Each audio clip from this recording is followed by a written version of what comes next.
development. More at wallacefoundation.org. This is NPR.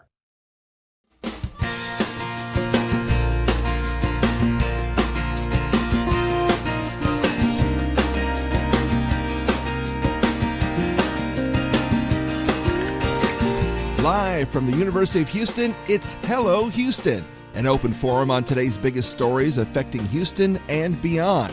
Call now, 713-440-8870, or let us know your thoughts on today's topics by emailing us at talk@hellohouston.org. Now here's your host for Hello Houston, Ernie Manouse, Celeste Díaz Schurman, and Frank Billingsley. Hello, and welcome to Hello Houston. How are you doing? Welcome to Hello Houston. I'm doing well. Happy Easter Monday. Well, or for me, I've started Holy Week. Holy Week for you, that's right. And you know how my Holy Week always starts, especially when Greek Easter is 1 week after American Easter? Well, I know today it started early. It did. It's a trip to the grocery store to get the discount Easter candy.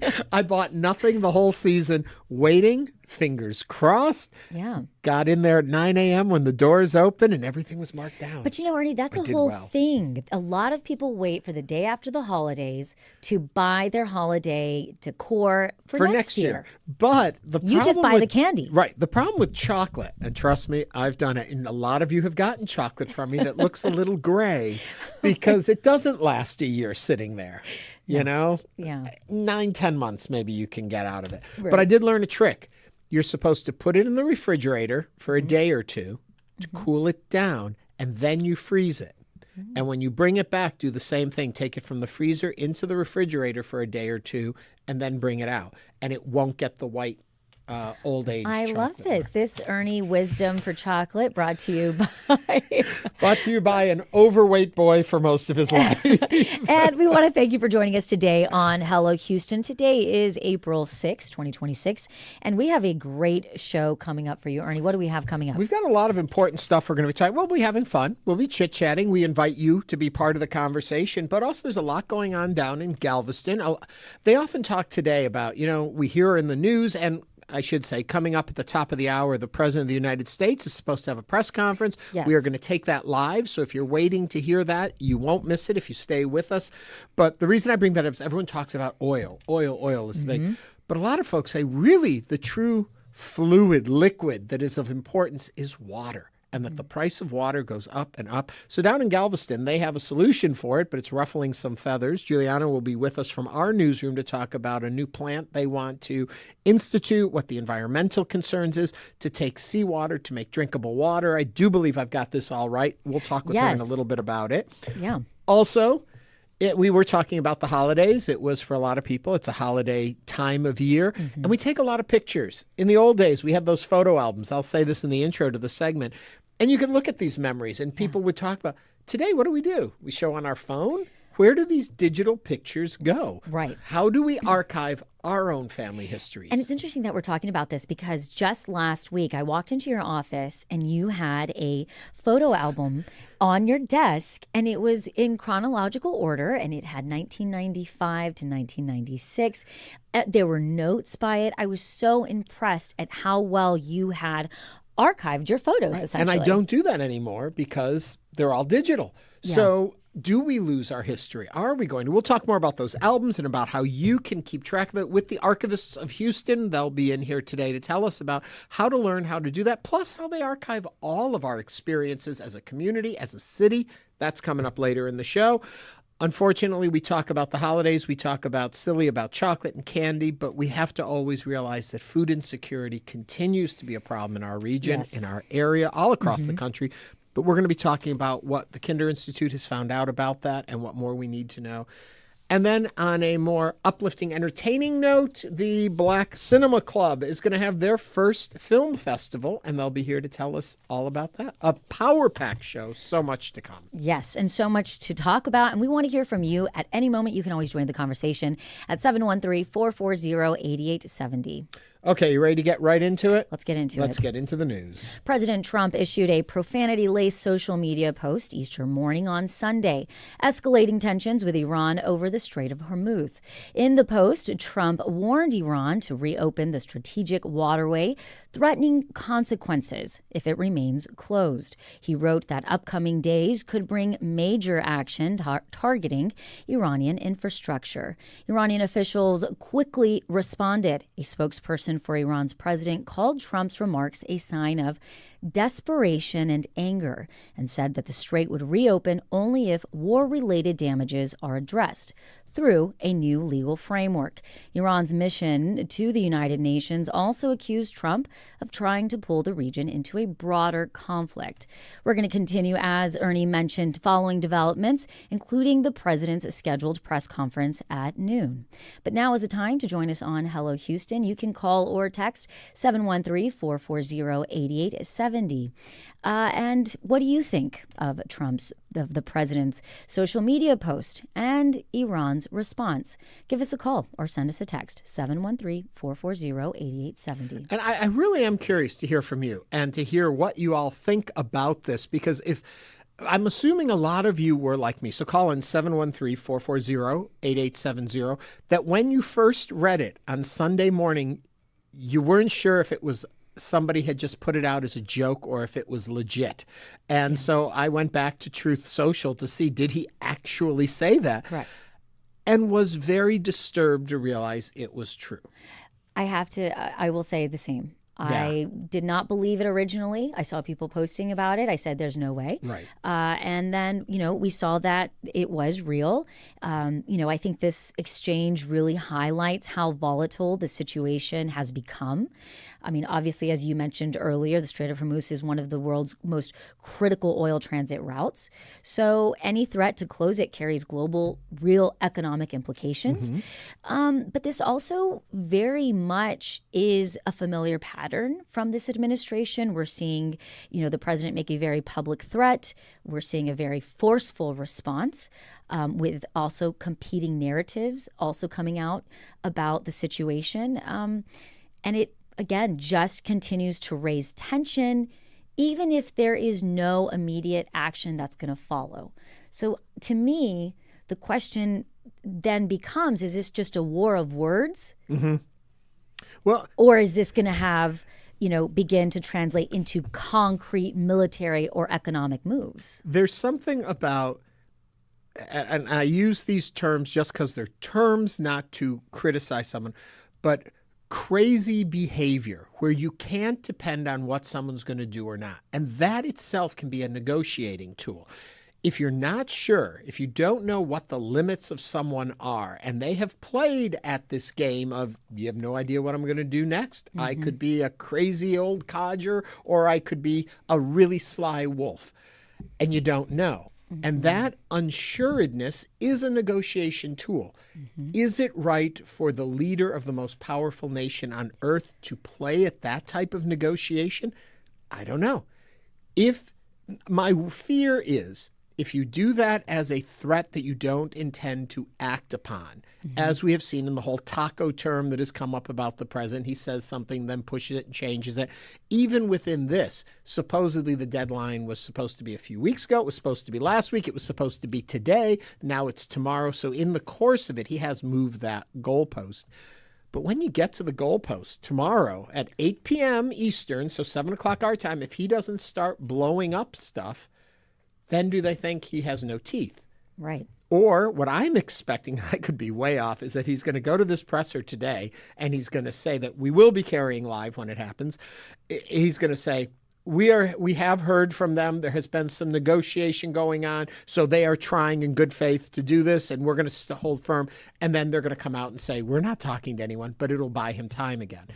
When do you cry wolf? And I just feel like we're putting ourselves in a really bad predicament. Yes, in a very public way. And again, 713-440-8870. Let's go to the phones. David from Clear Lake is on the line. David, welcome to Hello Houston. What is your comment or question? Yes, his post is a very succinct encapsulation of why this man is unfit for the presidency. This is a clear example of conduct unbecoming an officer and a gentleman. He is, in 3 or 4 sentences, said that basically he's going to commit war crimes, something the United States has always stood against the Geneva Convention, something we blame Russia about and criticize Russia for, and he also denigrates their religion. He has now produced another wave of hatred against the United States that's going to last for decades because this man is a fool. He is unfit to be our president. Joe Biden would have never used that kind of language. Joe Biden, for all his faults and whatever you can criticize him for, was an actual commander-in-chief. This guy is an idiot. He's a fool, and he's nothing more than like sticking a stick in an ant bed and stirring up ants. And now they're going to bite you because you're standing there because you're so foolish you have no idea what you're doing. David, thank you for your comments and for sharing with us.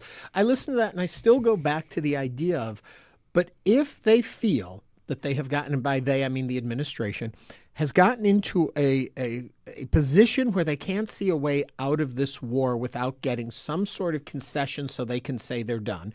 And yes, I do not agree with the terminology or the language used by the president, but that crazy leadership will bomb you and blow you off the face of the earth if it's enough to scare them to think we don't know what this guy is capable of, meaning the president. And so Iran thinks, all right, we better do something because this guy actually, even though we don't think any other president would have behaved so recklessly, this guy might, and we may lose everything we have. I do think that there is weight to that thought process. And we have seen the president make a very public threat or for being very forceful in his words.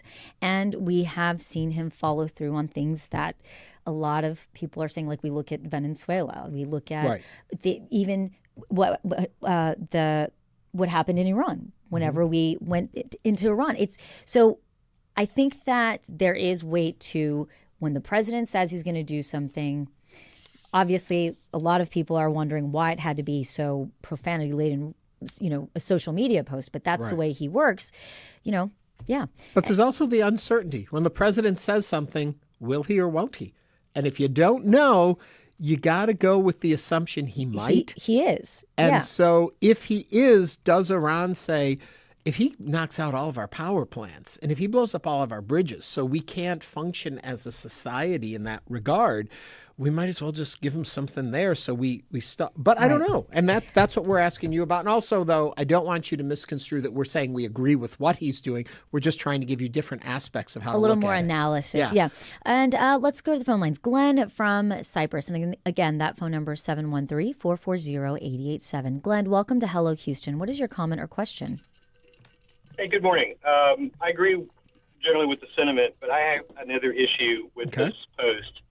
And that is, a couple months ago, a staffer was reprimanded for posting on Truth Social under his name, and there was some fallback, and so we don't really know who is actually making these posts, and that's very problematic for me because it is clear there are other people posting as the president with these policies or statements, and that to me it's a more severe problem with the democracy that we've been willing to accept as policy these blanket statements coming out under his name, and we don't know who is actually making those statements. Glenn, let me just jump. Offended by the language. Right, Glenn, let me jump in here for a minute just to clarify something, too, that the president did do a phone call to Fox News, I believe it was Fox News yesterday morning, and in that he basically said the same thing, not with the profanity, about that he was going to blow up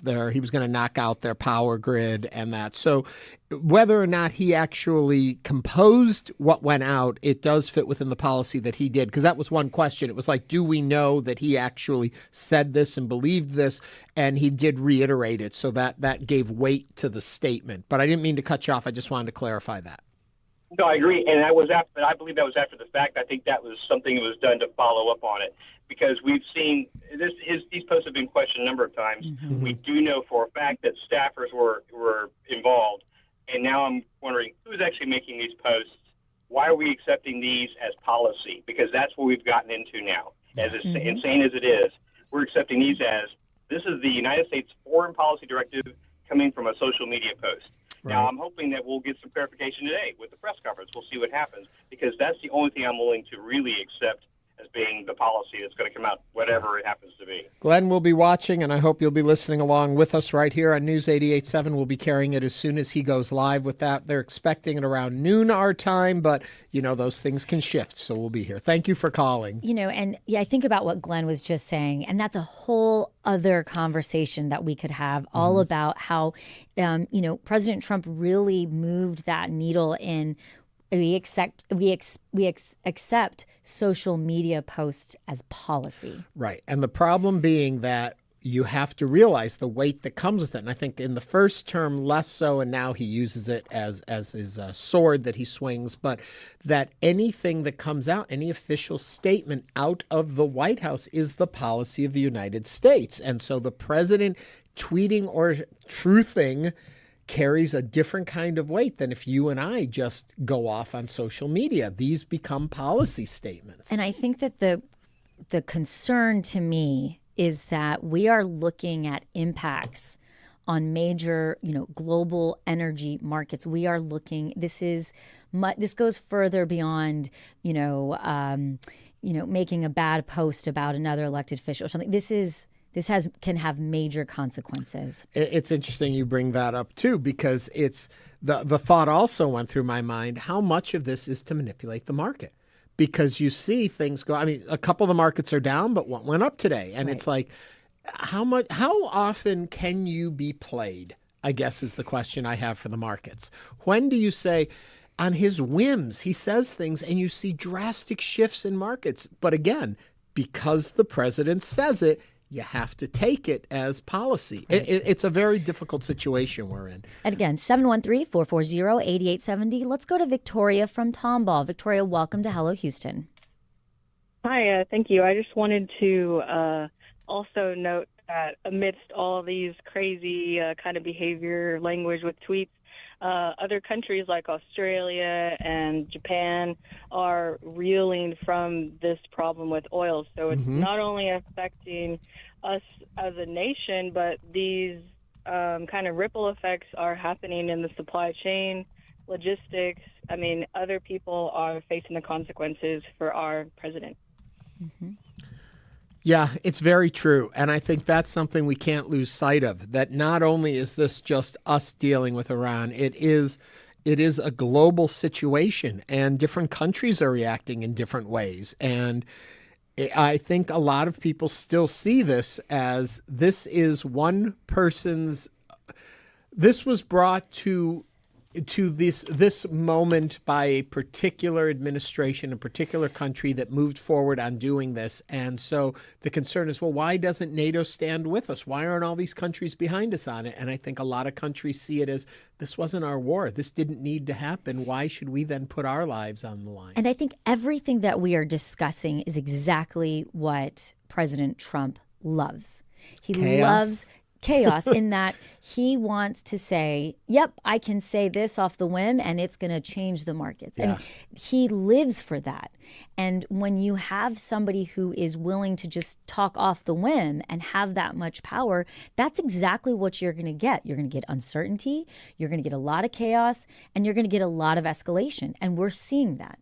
And again, 713-440-8870. I just want to go off on a tangent here and say, as you watch all of this unfold, you think to yourself, how do we get things back in line? Or how do we continue this if this is what you believe in? Voting. And this past weekend, we had a special election runoff for District C. When all was said and done, roughly 10,000 people voted out of all of District C. A ridiculously small number of people came out. Now, granted, it was an off-cycle election, but still, if you want to change the way things are going, you've got to vote. We've got another set of elections coming up. We've got runoffs coming up. Go and make sure you're registered and get out there and vote. That's the only way at this point, or it's the easiest way, I should say, at this point to start making changes is to actually vote. You were going to call in our next caller. I'm sorry. I cut you off on my voting tangent. Let's go to Chris from Cyprus. Chris, welcome to Hello Houston. Hi, good morning. I'm glad you guys are talking about this, but if anything is posted in the president's name, his account, he owns it, and I'm not going to give him any kind of wiggle room to blame it on a staffer. Mm-hmm. There is so much that is a ripple effect, and, you know, it's easy to stir up the hornet's nest when you're far away from it, but, you know, we have troops that are, you know, right in the danger zone. They're right close to, you know, some really, really bad things happening, and they're at risk. And we have to be more responsible and just kind of keep them in mind and, you know, hope and pray for, you know, some diplomatic means to be followed as opposed to all of this saber rattling. Yeah, I can't agree with you more. And it's a difficult situation we're in, and we've got to find a way out. Chris, thank you very much for calling and sharing your thoughts with us. Yes, you know, and it's been, I think that we continue to see the president, as we say, put out very controversial, very, you know, he likes to puff his chest, and it has real global impacts. I'll be very curious to see what he says in the press conference. I'll be very curious to see what people ask, if the reporters have a chance for questions. I'm assuming they will. This president likes to take them. It'll be interesting. We'll find out more as the day continues. And tomorrow, though, we'll be watching very closely to see what happens in the world. Will they push him back to the Stone Age, as he has said? We'll find out. Coming up on Hello Houston, we're going to talk with Julianna Washburn, Galveston County reporter for Houston Public Media, about a proposed desalination plant in Galveston County that is drawing concern from residents. This is News 88.7. Stay with us.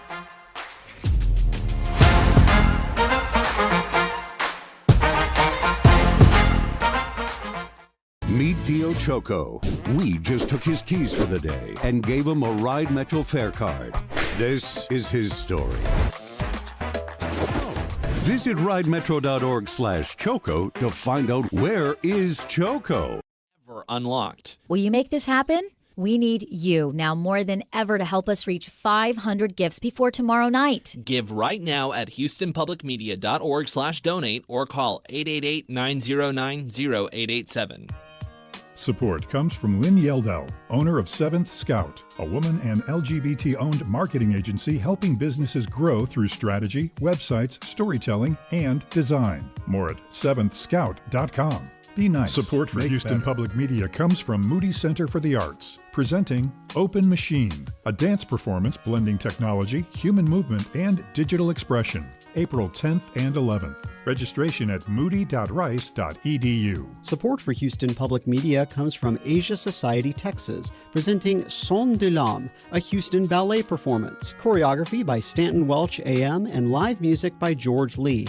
More at asiasociety.org/Texas. Support comes from JAMS, introducing mediator and arbitrator Paul D. Clote, providing alternative dispute resolution services in complex business and commercial disputes in Houston, Austin, and Central Texas. Paul D. Clote. More at jamsadr.com. Support comes from the Houston Symphony, presenting actor John Malkovich in The Music Critic, a comedic concert blending classical music and commentary featuring works by Bach, Mozart, and Beethoven. April 14th at Jones Hall. More at houstonsymphony.org. Support for Houston Public Media comes from Metro, introducing the Ride Metro Fare Card. The Ride Metro fare system replaces the Metro Q Fare Card for bus and rail fares. Details at ridemetro.org/fare system.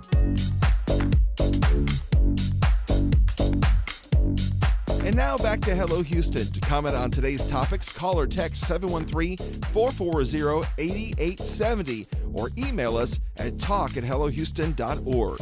Now here's Celeste, Díaz, Schurman, and Ernie Manouse. A proposed desalination plant in Galveston County is drawing concern from local residents as a utility company looks to build a facility near Galveston Bay that could produce millions of gallons of drinking water each day. While some see it as a way to meet growing water needs, local residents are raising questions about environmental impacts and how the project was communicated to the community. Those concerns recently came up at a local town hall where residents spoke directly with company representatives. And joining us now to tell us more is Julianna Washburn, the Galveston County reporter for Houston Public Media. Julianna, welcome to Hello Houston. Thank you. And if you are in the Galveston area and you have a question for Julianna, you can call or text 713-440-8870. On paper, this feels like a great idea. Right. Water, we need water. Here's a plant that can help give us more drinking water. I think they talk tens of millions of gallons of drinking water a day can come through here. But obviously there's issues that we're not looking at, and that's what you're looking at. So what are the concerns that they have? Right. So when this was proposed, residents really kind of found out about this, they say a few months ago.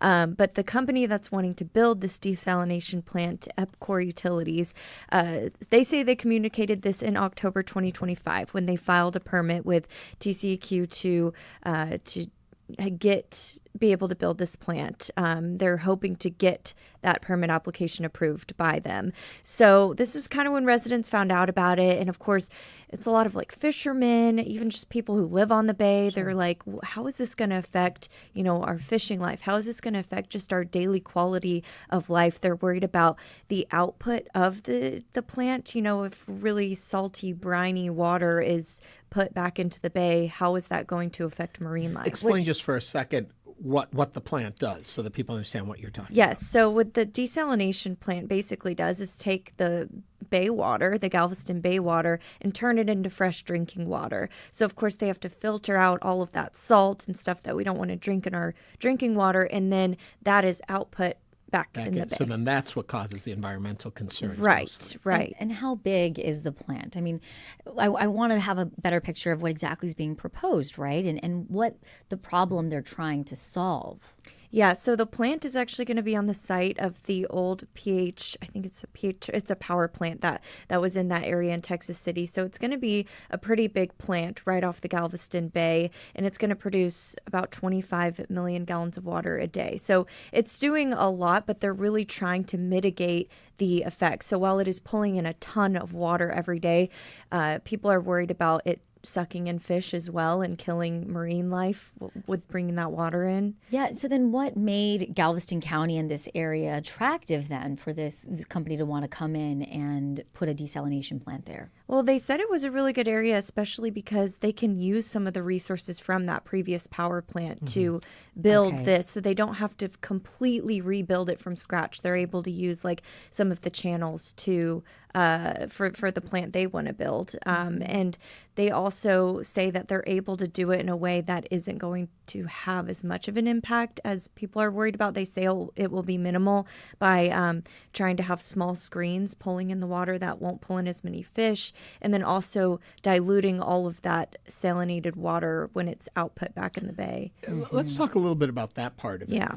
The amount that comes back out of the heavily salined water, and I'm using the terms all wrong here, but I know that. How much of that needs to go back into the bay before it begins to be an environmental problem? Is it a small amount throws off the balance of the bay, or is it repeated use over days, weeks, months, years that would change it? Or are they arguing, I know there's a lot here to unpack, but I'll let you go in a second, or are they arguing because of the massive size of water that's out there that this really isn't an impact? So you can kind of get into the numbers of it, and they have all this information and in terms of like how much it would impact marine life, how much it would take to impact them, and that they're under that number or matching that number. But really, it can take just a really big storm to hurt oysters in the bay because of, salinated water. So it doesn't take a whole lot to disrupt kind of the culture of the bay and the marine life in there. They're very small organisms. But, they say they're going to be under that number by diluting the really salinated water that they're filtering out to turn into drinking water, diluting that before putting it back in the bay. They're saying they can stay under that number, but it doesn't take too much. I don't have the numbers on hand, but it kind of shows what it would take and how they're staying under it is what they're saying. But people are still saying they need more information. They're not completely convinced because no matter what, they're saying it will still have an impact, even if it's a little one. Well, are there examples from other coastal communities that this has gone well or gone wrong? That, have they given any kind of comparisons? Yeah, so they've compared it to other places where they have built desalination plants before. I know they talked about something in Florida, and they say that they've been able to do this before and that it's been, it's turned out okay. But people at the meeting that I went to argued, well, we've seen dead zones before. We've seen, places where marine life was really affected or fishing was very affected.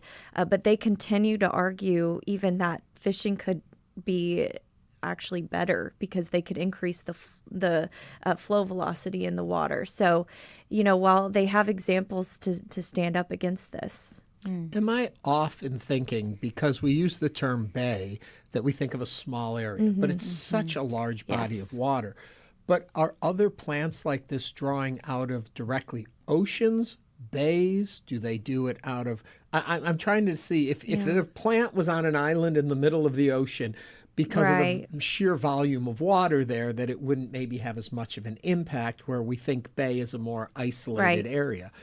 Is that realistic thinking, or am I way off in the way I'm That's a good question. That's it? something that wasn't brought up at the meeting, but I think it's something to think about in terms of why this specific area in a bay, a smaller space, is needed for this. I don't know if it's because it's closer to land or what the specific case is there, but I think that's a good question because you bring up the thought of how much is put back into the ocean. The diluting of it as it goes back in. Right. Yeah. But I know that it only takes up a certain amount of space. So it's not affecting a lot of space in the water. There seems to be a real trust gap right now between obviously the community and developers. And I'm curious if there have been any environmental agencies or advocates that have stepped in to support the community and help that, communication between the two. Yeah, well, Galveston Bay Foundation, they're pretty, they're very, very active in the community and they test the water constantly. I know that they have been working with the community trying to figure out how much of an impact this would have. Right. But, this is also in the spotlight because of what's happening in Corpus Christi with their desalination plant. I talked to a few people who have that distress that you were talking about because of what happened there, and they saw people that weren't really feeling like their concerns were being heard about the environmental impacts. And so I think they're really going to be leaning on places like Galveston Bay Foundation. Okay, now I want to flip the conversation to the other side of it. You said, I think, 25 million gallons of drinking water per day could come out of this plant when it's operating.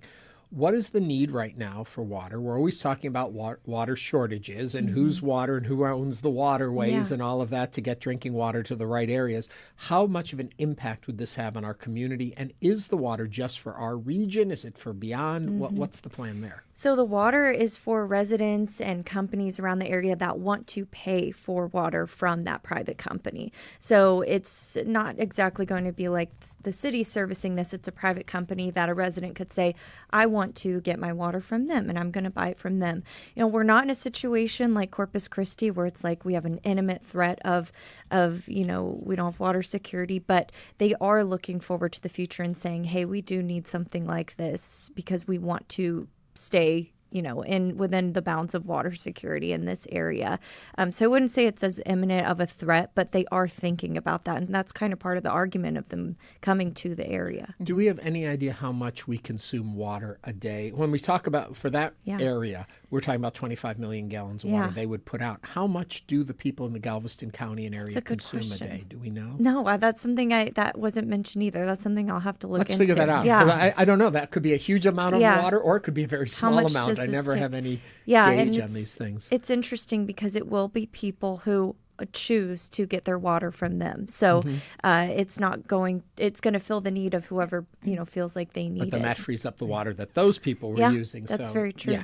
Yeah. We are speaking with Julianna Washburn, Galveston County reporter for Houston Public Media. If you live near Galveston Bay or have a question about this project, you can give us a call or text 713-440-8870. And we have Jillian from Montrose on the line. Jillian, welcome to Hello Houston. What is your comment or question? Yeah, hi. My question was, how come we couldn't dispose of the water into oil field SWD wells instead of into the Galveston Bay? So why couldn't we dispose of the water? Juliana just put on her headphones, so I want to make sure that why you can't dispose of it in the oil fields as opposed to back into the waterways. I think that's because that's where the plant is located. The input and output channels would be in that same area. But they say that any waste that they take out of the bay, that's not the salinated water, that would be taken out and put into a landfill. So it's not like all of the waste that's being taken out is going to be put back in. It's just that more salinated water. But with my knowledge, I'm pretty sure it's just because that's the area it's going to be in. Why do I keep thinking of like the Dead Sea or something, that we end up with the Galveston Bay becoming a place where you can float very easily because the saline number, the salt is so high in the water. Am I once again off base, or are people concerned about having a dead sea there? It won't be that much. People do worry about dead zones for fish and it just being too salinated in one area, but I think it's a lot less than that in terms of impact, in terms of what they're saying about how much they're going to be able to dilute that salinity. Do we know what happens to the salt over time? So like my thing is, as they push it back into the water, is that just always going to be there, and that over time it's just going to keep increasing and increasing and increasing, or does it break down and I think it does get diluted as it gets in the water, but when it goes into one area at once, I think that's where it's like the impact is there, but it'll get diluted as time goes on. But they seem like they're going to be cutting it, into like a third before they're putting it back into the water. Right. It's interesting, though, we're having this conversation because I continue to hear that Texas is growing so fast and that we are in a space where we are in an urgent need for new water sources. And I'm curious, Juliana, has the community brought up other alternatives saying, no, you don't want this desalination. However, we would be willing to do this as an alternative to that? Mostly what I'm hearing is they know they need water and they're, almost good with this, but they just want more information. They want more. Honestly, one person I talked to just said, I want complete honesty from this company that, yes, it is going to have an impact. Just say that. How has this company responded? They've been extremely communicative. So they showed up at that town hall meeting and they answered every single question that was presented to them. And they, had information to back everything up. But, when residents kept saying, can you just say that it's going to have an impact? It's more of an answer of, well, it will be a minimal impact. And when we talk about impact, if there is a minimal impact, who's responsible in being accountable for that impact then? They are, and they have to consistently report to TCEQ with whatever impact they're making on the bay. So they are constantly held accountable by TCEQ. If, in fact, the water is an issue and this is a way to provide more drinking water, why isn't public utility doing it? Why are we going to a private company to build this plant that then charges us for water? Because it's our water, basically, that they're pulling it in and processing. Why isn't the government doing it? Well, that's a good question. I feel like that's a good thing to look at Corpus Christi with. It's a very, very expensive project to build a desalination plant. And, this is coming to a very small area. But with Corpus Christi, that was something, they wanted to do. But it increased, it doubled in price over time, and they realized this isn't something we can afford as a city, and now they're seeking out water from a private company that could build a desalination plant in their area. So it could really help take that stress off of the city if a private company is coming in to build it, get the permits, and then sell the water. So what is next? What are people going to be watching for in the next coming weeks and months? So after that town hall meeting that I attended, the leaders of the community group said that they wanted to hold another meeting to answer more questions. They felt like they needed more information, so we'll be looking out for that. Julianna Washburn is the Galveston County reporter for Houston Public Media. You can find more of her reporting at houstonpublicmedia.org. Julianna, thank you for joining us today on Hello Houston. Coming up, we're going to speak about the Houstonians preserving the city's history. Stay with us as Hello Houston continues.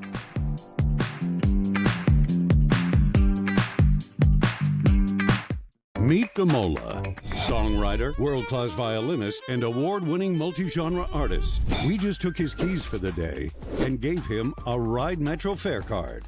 Visit ridemetro.org/Damola to learn more about his ride. Even match gifts from retirees. That means your support for trusted news and programs could have double the impact for our community. Find out if your company participates at houstonpublicmedia.org/match. In Russia, protesting against the war in Ukraine can be dangerous. But one poet living in Moscow is speaking out. Когда понимал, что около 80%. When I realized that 80% of people around me supported this nightmare, I sincerely couldn't understand why. I'm Scott Detrow. That story on All Things Considered from NPR News.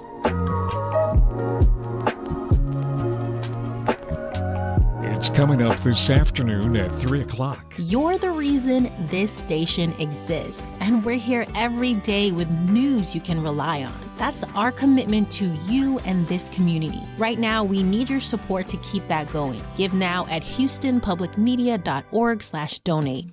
Support comes from UT Health Houston, Houston's health university, where education, research, and patient care come together to help advance health and improve lives in Houston and beyond. More at houstonshealthuniversity.com. Support for Houston Public Media comes from Good Reason Houston, bringing together educators, families, and community leaders to strengthen public education in Houston.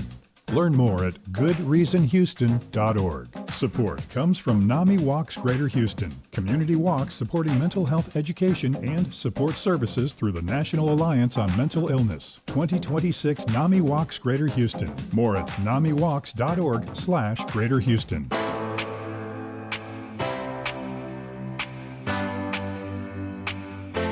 And now back to Hello Houston. To comment on today's topics, call or text 713-440-8870 or email us at talk@hellohouston.org. Now here's Celeste Díaz Schurman and Ernie Manouse. For many of us, this past weekend was spent with family, sharing, eating, and telling stories. Now, in the past, we might have even pulled out that old family photo album or two of those. But these days, with so many snaps being taken by digital cameras or cell phones, what will happen to these images in the future? How will we be sharing and learning from these stories of our past? Well, the group Archivists of the Houston area are working to teach us how to archive and preserve our family memories, both for our own relatives and for our future communities. Joining us now to tell us more is John Rovell, who is the archivist with Archivists of the Houston area, the premier archivist organization of Southeast Texas. Welcome to Hello Houston, John. Thanks so much for having me, Ernie and Celeste. I appreciate having the opportunity to talk to y'all. Okay, first of all, I worry.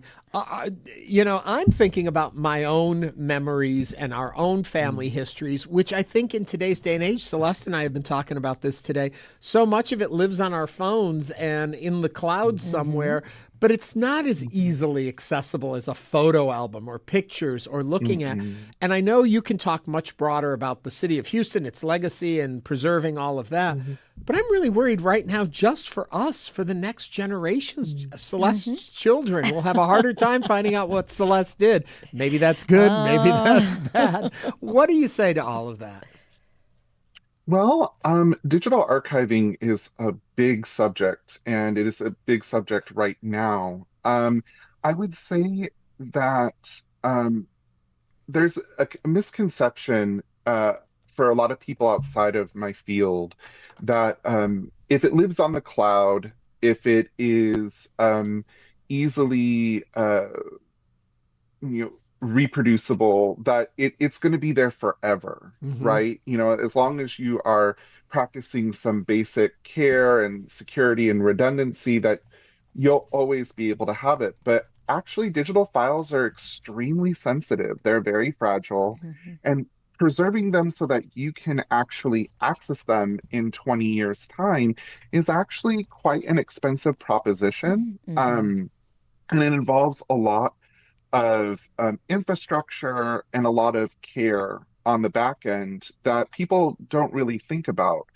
I always talk about, at the archives where I work at the Kincaid School, part of the reason that we've really worked to up our digital archiving infrastructure is because I was more easily able to deal with paper records from 1975 when I would get a records request than I was able to always be able to produce records from 2005 that were stored on legacy digital storage and platforms. And yes, we have the cloud now. There's a lot of file redundancy. There's a lot of security on the back end that takes place. But files that aren't monitored go through a process known as bit rot. They can also fall into redundancy. So, if you are taking a picture now and that image format in 10 years becomes obsolete, and you haven't migrated those files to a newer file type, they're unreadable unless you're able to find an emulated environment. So, what I would suggest for everyday people is, of course, do what you can within Google Photos, do what you can within iPhoto, but the stuff that really represents a core memory for you, a family gathering, also back it up in an analog format. Go down to the Walgreens or print it out on your own personal photo printer, just as a sort of secondary solution. Also, it might not be such a bad idea to back up those files on a solid state drive or some other kind of secondary drive and store it away from your house. So Houston is for better or for worse, we have our share of natural disasters, right? So keeping everything stored locally in your house and not having backups that are perhaps in a safety deposit box or something like that is a surefire way to all of a sudden lose a decade's worth of photos. Right. There's But John, I want to just for a second, I want to zoom out and I want to play devil's advocate a little bit for a second. And why does preserving family photos or memories actually matter? And I know, when we're talking about files and important documents, of course, you want to hold on to those. But when we look at, our family photos, why is that important? Well, I believe that it's important because photos and these sort of legacy files are evidence of life, right? Archivists are really dealing with the things that are left behind. When we pass away, the documents and the photos and the objects that we leave behind tell a story about us, right? And if you are not set about preserving what you can for future posterity, there's real memories that get lost. There's aspects of culture that are held within those things. There's aspects of family and institutional memory if you're talking about an organization. So if you just sort of let those fall by the wayside, you're in effect erasing your own memory. And people, I think because we live in a time where things are so quickly accessible and so easily that, there's a statement that if it's on the internet, it lives forever. People sort of assume that the evidence that they're producing now in this digital environment just will go on beyond them. From, death pages on Facebook after someone dies or whatever, that those things will live on, but actually we don't have any guarantee of that. Talk to the people over at MySpace. Right. We've talked about MySpace and artists putting their work out there. Right.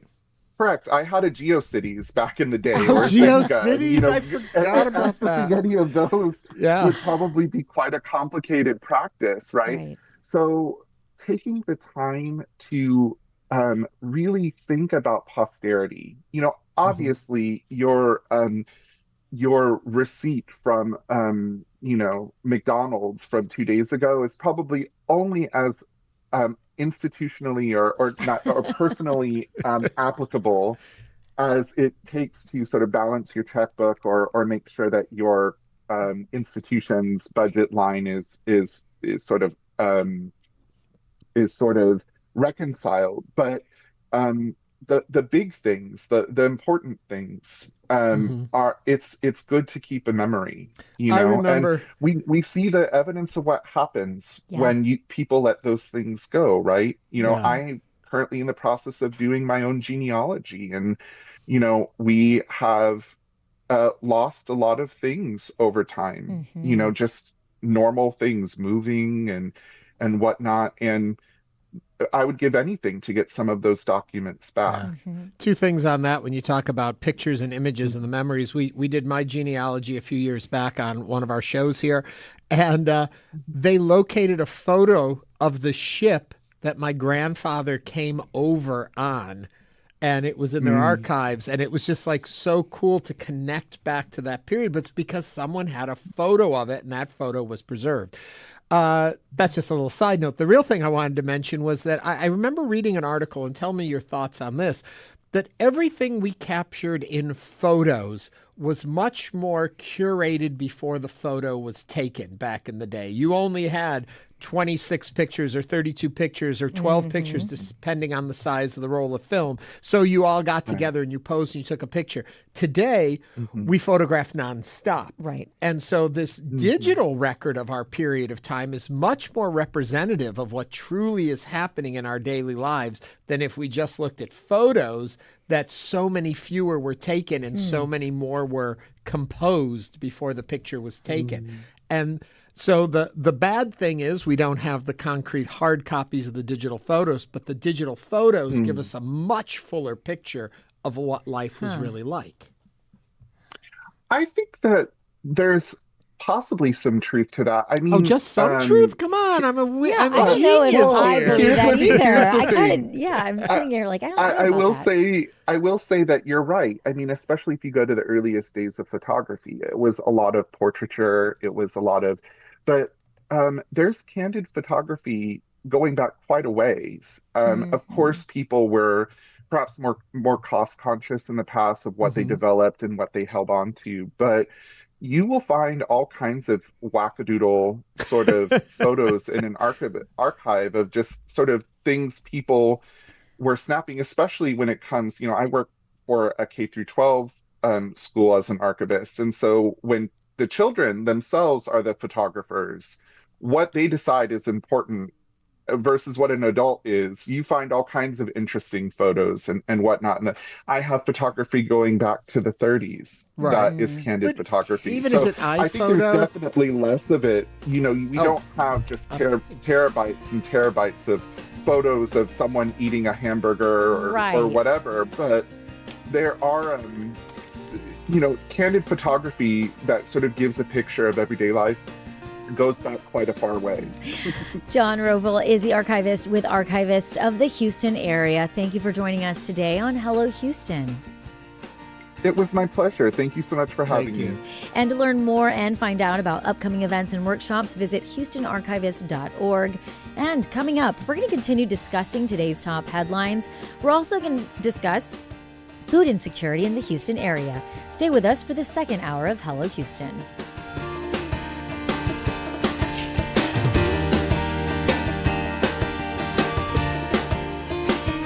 Stay tuned. There's more Hello Houston on the way.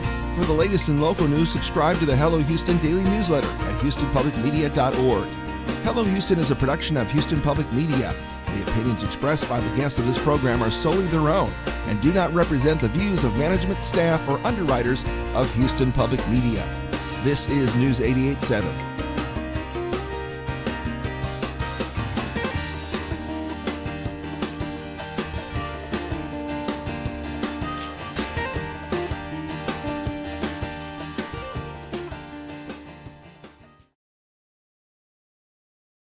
Support for Houston Public Media comes from Metro, introducing the Ride Metro Fare Card. The Ride Metro Fare system replaces the Metro Q Fare Card for bus and rail fares. Details at ridemetro.org/fare system. Your NPR station, KUHF Houston, a service of the University of Houston.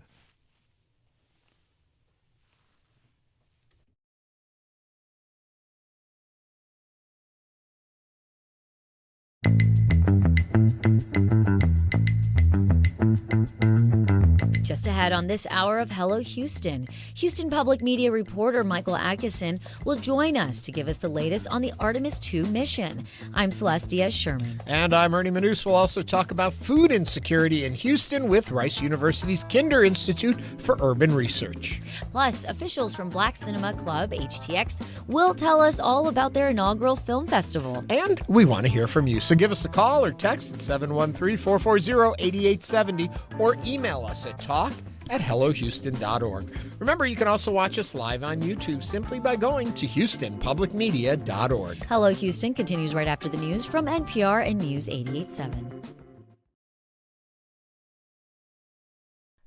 Live from NPR News in Washington, I'm Nora Rahm. The Artemis II astronauts have entered the lunar sphere of influence, where the spacecraft is subject to a stronger gravitational pull from the moon than from the Earth. Later this hour, the crew will set a new distance record. NPR's Nell Greenfield-Boyce reports. The record for humans' farthest distance from Earth has been 248,655 miles. That record was set by the Apollo 13 astronauts over half a century ago in 1970. But the Artemis II mission is on a trajectory that will take the crew out over 252,000 miles. Their closest approach to the moon will be about 4,000 miles from its surface. The crew has been trained in lunar geology and will be sharing their observations with scientists back on the ground. The astronauts will even get to observe a kind of solar eclipse when the enormous moon in their window briefly blocks their view of the sun. Nell Greenfield-Boyce, NPR News. President Trump is holding a news conference this hour at the White House on Iran. This morning, during the annual White House Easter egg event, he said Iran made what he called a significant proposal to end the war, but he said it's not good enough. He's demanding Iran reopen the Strait of Hormuz, or the U.S. will bomb Iran's power plants and bridges. Trump said the war could end quickly if Iran does what it has to do. Hopefully it could be over with quickly. Again, there are lots of different alternatives. We have many alternatives. We could leave right now, and it would take them 15 years to rebuild what they have. We could leave right now. But I want to finish it up. Iran, ready, cannot have a nuclear weapon. They are lunatics, and you can't put nuclear weapons in the hands of a lunatic. On Easter Sunday, the president went on Truth Social to threaten Iran using profanity and ending with "Praise be to Allah." Israel says it's killed the intelligence chief of Iran's Revolutionary Guard Corps. This follows an Iranian missile attack that killed at least 4 people in Israel. NPR's Daniel Estrin reports from Tel Aviv. Iran has confirmed the killing of Majid Khadami, intelligence chief of the paramilitary Revolutionary Guard Corps. Israel's defense minister said Israel would continue to, quote, hunt down Iran's leaders one by one and threaten to destroy Iran's national infrastructure if Iran continues firing at civilians in Israel. In the Israeli city of Haifa, rescue crews found the bodies of 4 people under the rubble of an apartment building hit Sunday by an Iranian missile. Iran fired rounds of missiles in the middle of the night Monday, seriously wounding 1 person in central Israel, authorities say. As Israel burns through its stockpile of interceptors that shoot down missiles, Israel has announced a plan to speed up production. Daniel Estrin, NPR News, Tel Aviv. This is NPR News in Washington. Support for NPR comes from NPR stations. Other contributors include Progressive Insurance, now hiring for virtual and hybrid employment, offering opportunities for professional development and career progression. Position details can be found at careers.progressive.com. Live from News 88.7 in Houston, I'm Alexandra Hart. 2 Iranian Christian converts who came to the U.S. seeking asylum have been detained by ICE in Houston since December.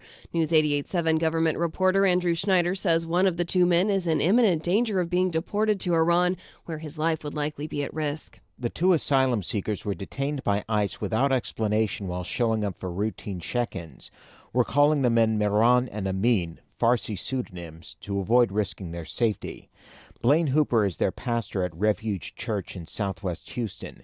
He says Mehran was ordered deported at an immigration hearing that lasted less than 10 minutes. We're just not sure why this is happening to somebody who's law-abiding and has a really clear asylum case. like deportation to this regime will mean death for him. Under Iran's apostasy law, conversion from Islam to Christianity carries severe penalties, up to and including death. Mehran fled Iran after several years proselytizing, which also potentially carries the death penalty.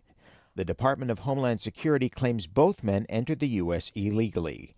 I'm Andrew Schneider, News 88.7.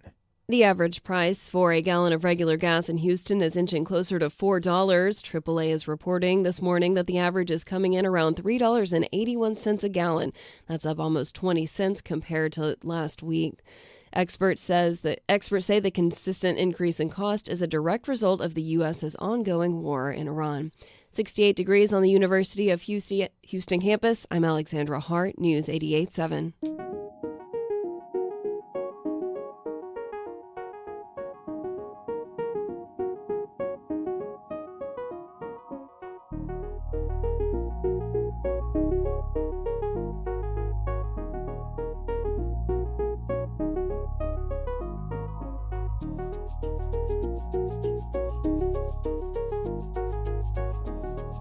Talking a lot already today. What do you expect from this press conference?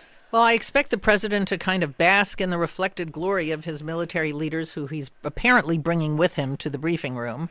And the military part of this excursion, as Donald Trump calls it, has been very successful, and their objectives have been met. They've weakened, the president would say obliterated, Iran's Navy and Air Force and hurt their missile defense.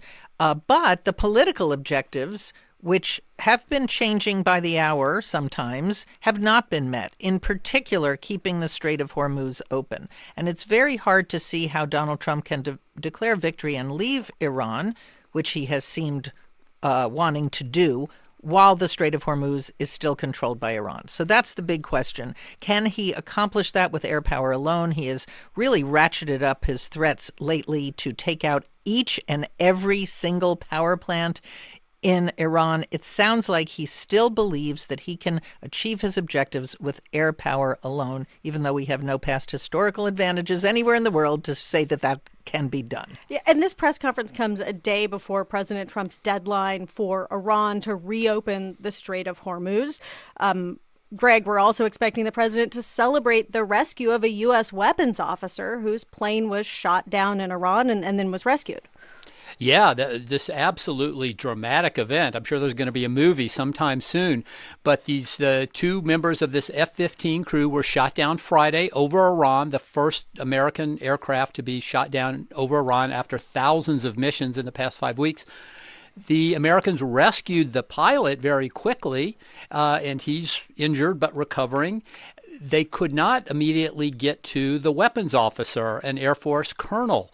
He apparently suffered an injury. We don't know specifically what it was. He had to maneuver and hike up a mountain, feeling that was the safest place to remain in hiding. And it took well over 24 hours before the U.S. could get to him.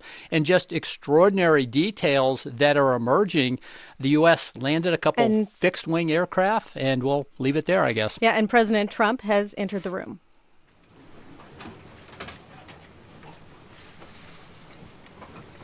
Well, it's a great honor to be with you, and happy Easter. We had a great Easter. This is one of our better Easters, I think, in a lot of different ways. I can say militarily, it's been one of the best. So, good afternoon. We have quite a bit to discuss. We'll go into pretty good detail. And we have the people that are most involved. We'll give you exactitude. And we're here today to celebrate the success of one of the largest, most complex, most harrowing combat searches. I guess you would call it a search and rescue mission ever attempted by the military. Generally, when planes are knocked down in war, especially when you're fighting a strong group, an evil group, you can't really do this because you send in 200 men to pick up one, and it's something that's usually not attempted as much as you want to attempt. And bad things happen to that one or two. And in this case, we did two, and it might not have been attempted before, but we did. And we had great talent, but we got a little luck too, I would say. And we were helped by a lot of people, a lot of great people. and it was an honor to be involved with it. It's very historic. This is a rescue that's very historic. It'll go down in the books. Late Thursday night, an American F-15 fighter jet went down deep inside enemy territory in Iran while participating in Operation Epic Fury, where we're doing unbelievably well, well at a level that nobody's ever seen before. The entire country can be taken out in one night, and that night might be tomorrow night. Both members of the crew ejected from the aircraft and landed alive. On Iranian soil, I immediately was asked to make a decision. I ordered the U.S. Armed Forces to do whatever was necessary to bring our brave warriors back home. A risky decision, because we could have ended up with 100 dead as opposed to 1 or 2. It's a hard decision to make. But in the United States military, we leave no American behind. We don't do it. Within hours, our armed forces deployed 21 military aircraft into hostile airspace, many flying at very low altitude, being shot by bullets. You bring rifles into play when you're going that low, but there are also certain advantages.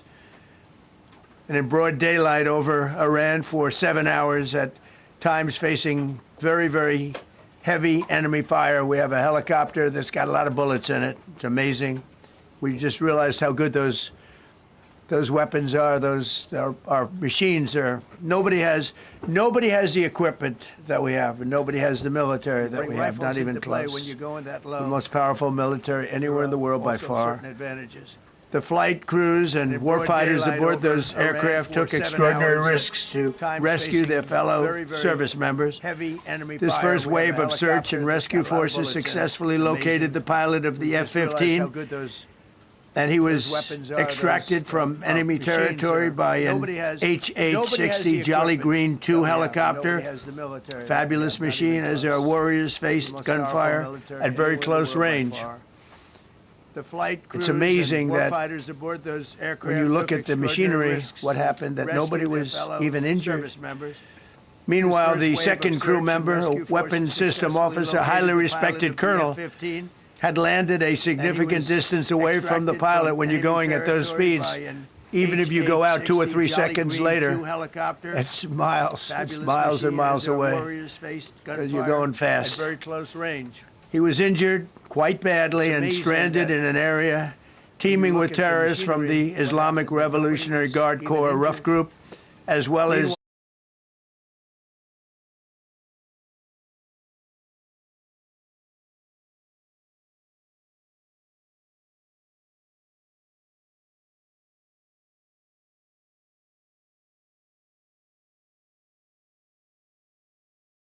this pilot. Despite the peril, the officer followed his training and climbed into the treacherous mountain terrain and started climbing toward a higher altitude, something they were trained to do in order to evade capture.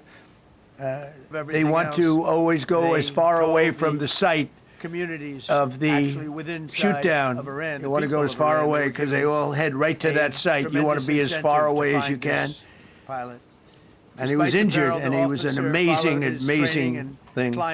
He scaled cliff faces, bleeding rather profusely, treated his own wounds, and contacted American forces to transmit his location. They have a very sophisticated beeper-type apparatus that is on them at all times.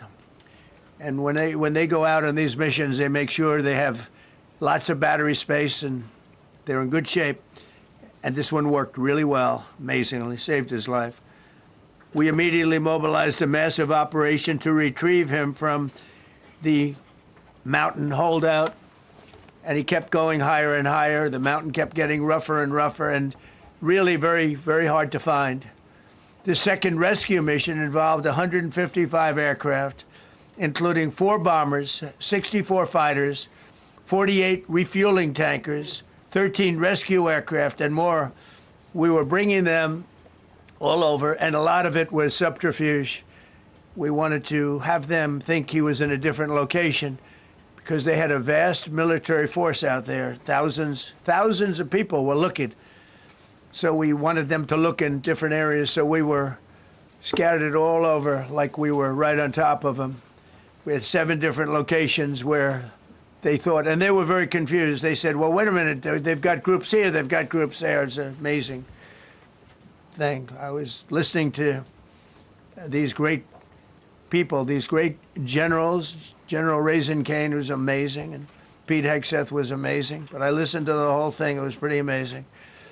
So they had all these different sites where everybody thought he was located. We think we have him over there because they have 9 planes circling a little area that's 25 miles down the coast. Breathtaking show of skill and precision, lethality and force. America's military descended on the area, the real area, engaged the enemy, rescued the stranded officer, destroyed all threats, and exited Iranian territory while taking no casualties of any kind.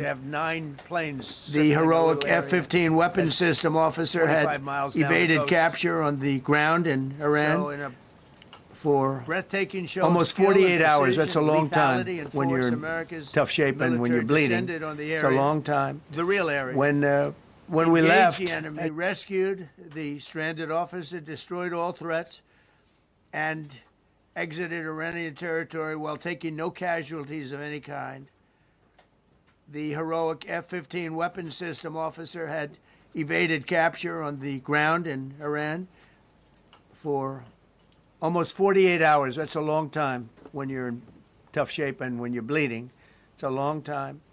When we left, as you probably know, we had 2 large planes, pretty old planes that carried a lot. We needed a lot more equipment going in than coming out, obviously, because going in, we needed to be able to scale mountains, and we had a lot of equipment.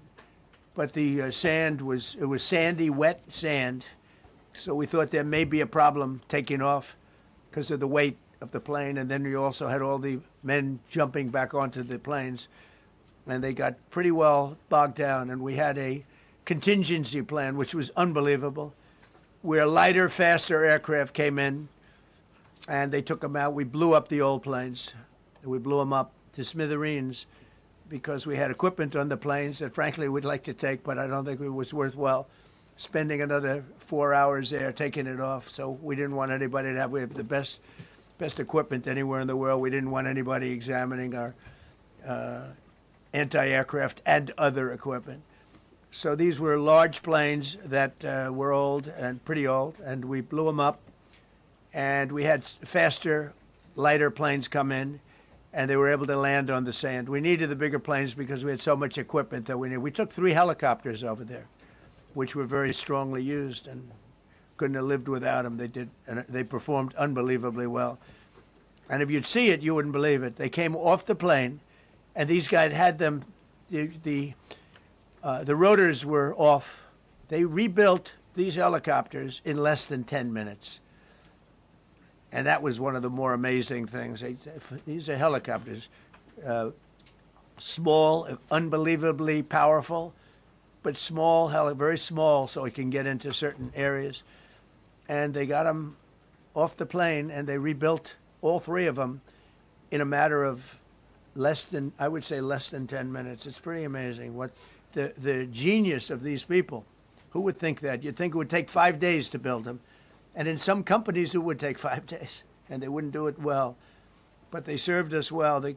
As Commander-in-Chief, I never forget the extraordinary risk taken by the warriors that we send into battle and the genius. I mean, think of it, having a contingency of 3 planes waiting because we think the sand is so bad that we probably won't be able to take off. And the planes really got bogged.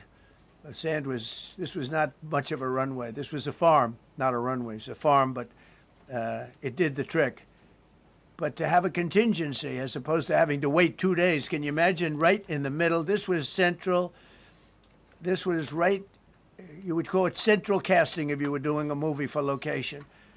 And probably the toughest area of Iran where we'd be sitting there. So these planes came in, those pilots came in so fast and so quick and got out of there Everybody got aboard and just got 15-minute intervals. One load out, one load out, one load out. It happened, and we were watching, and we said, "That's amazing." It's in many ways, I was almost more impressed by the contingency that we had than the fact that if we would have had a runway or decent soil. But it was an amazing thing. But we thank God for every single one of them. And the talent, the genius is not even talent, it's genius. It's the whole ball game, every one of them. If you look at what we did with Maduro, we went into a military compound, a massive, with thousands and thousands of soldiers, and within a matter of minutes, and he lived behind iron doors. There were steel doors, broke them down so quickly, and within almost minutes, he was in the back of these planes. It was a similar group. Incredible. We have incredibly talented people. And if the time comes, we move heaven and earth to bring them home safely. We're going to bring our people home safely. I want to thank every member of the U.S. Armed Forces involved in these historic operations. They really were historic. It's just not something that's done.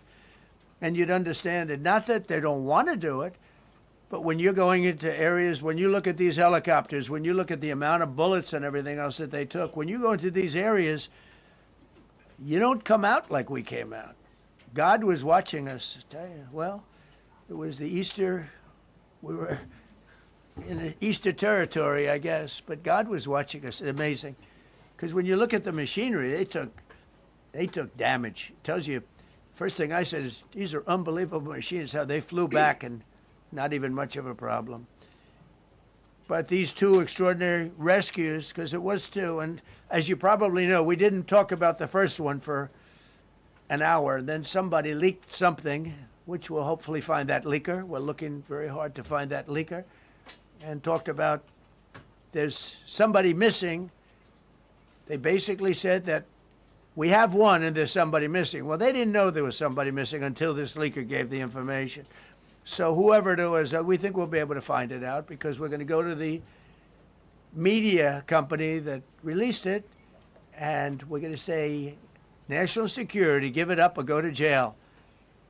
And we know who, and you know who we're talking about, because some things you can't do. Because when they did that, all of a sudden, the entire country of Iran knew that there was a pilot that was somewhere on their land that was fighting for his life.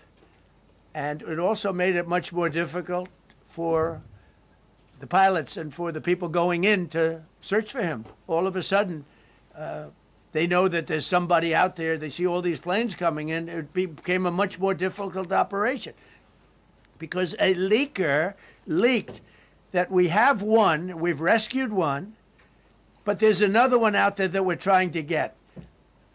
So actually, the country, Iran, put out a major notice, you all saw it, offering a very big award for anybody that captures the pilot.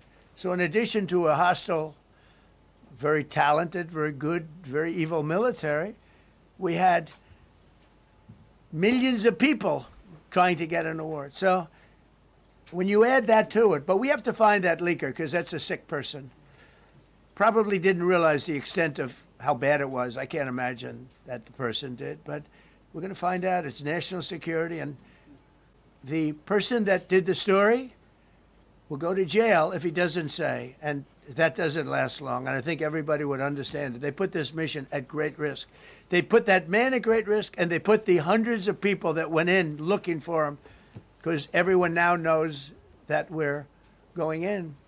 Over the past 37 days, America's armed forces have carried out more than 10,000 combat flights over Iran, unheard of, striking more than 13,000 targets. The F-15 we lost last week was the first manned aircraft downed by the enemy in this entire operation with thousands and thousands of flights. They got lucky. It was a lucky hit.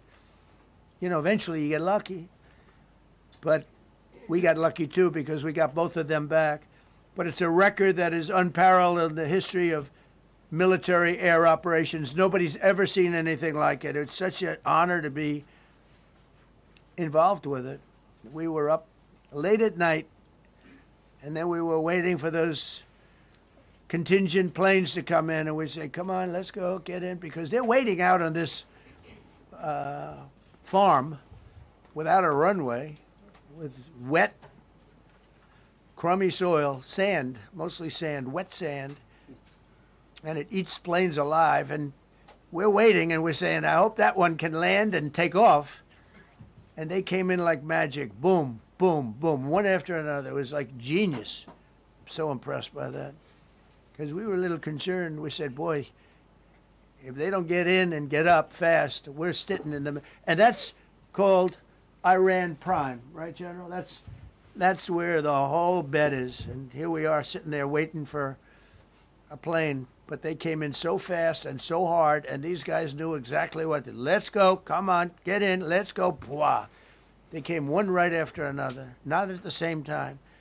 They don't want to come at the same time. They had to come right after each other. They didn't have any room. There was barely any room to land. Tiny little patch of very wet earth and sand. So I'm so proud of the people that I have standing up here with me, and many others that worked. I mean, so many. Steve Witkoff's over here. He's doing fantastically. Jared Kushner. But the people that are here, the job they did is amazing. And I think I'm going to introduce the head of the CIA, and he is a man he's central casting, okay? If we cast a movie, he's going to play the head of the CIA. He's one of the few. John Ratcliffe, he did a phenomenal job that night. He did something that I don't know if you want to talk about it. If you want, you can. I'm not sure he's supposed to. I'm not going to talk about it. But the CIA was very responsible for finding this little speck. It's like they used an expression on one of the shows. A general was talking about, it's like finding a needle in a haystack, finding this pilot.